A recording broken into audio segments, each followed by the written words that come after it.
Mark says, is the bell method the best method?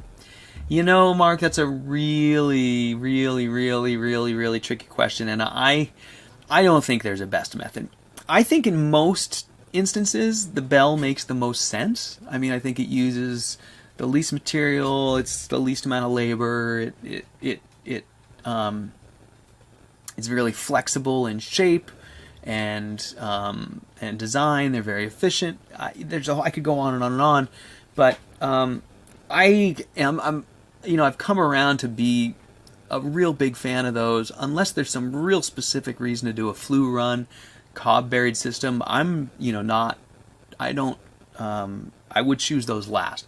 There are times when they make sense. If that's the material you have. If you don't want to buy bricks, you just have a lot of people, you can get a lot of mud. Cob Flue Run builds are great. You can still do cob bells, but you need something to, support them, like my half barrels, some other structure. So, if you're just going for simple, we got no materials, we want an awesome stove, cob Flue Run benches are great. Another time they work really well is when you want to go a long distance, because you can, basically a flue is just a really small bell.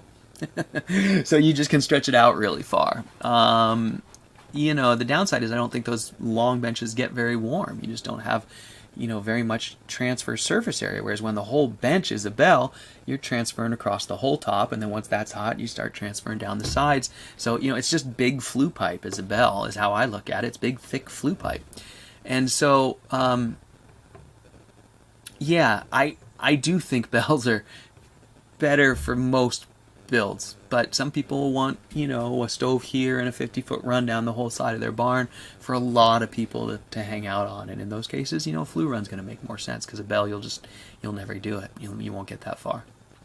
And like I said, it still is a bell. In my opinion, it's not. I mean, at some point there is a Flue Run and a bell, and the Flue Runs are flowing, but it's not like that flue is full of gas and flowing. I think that those flues just flow across the top, so I think they still act a lot like bells. But anyways, I'm getting off in the weeds there.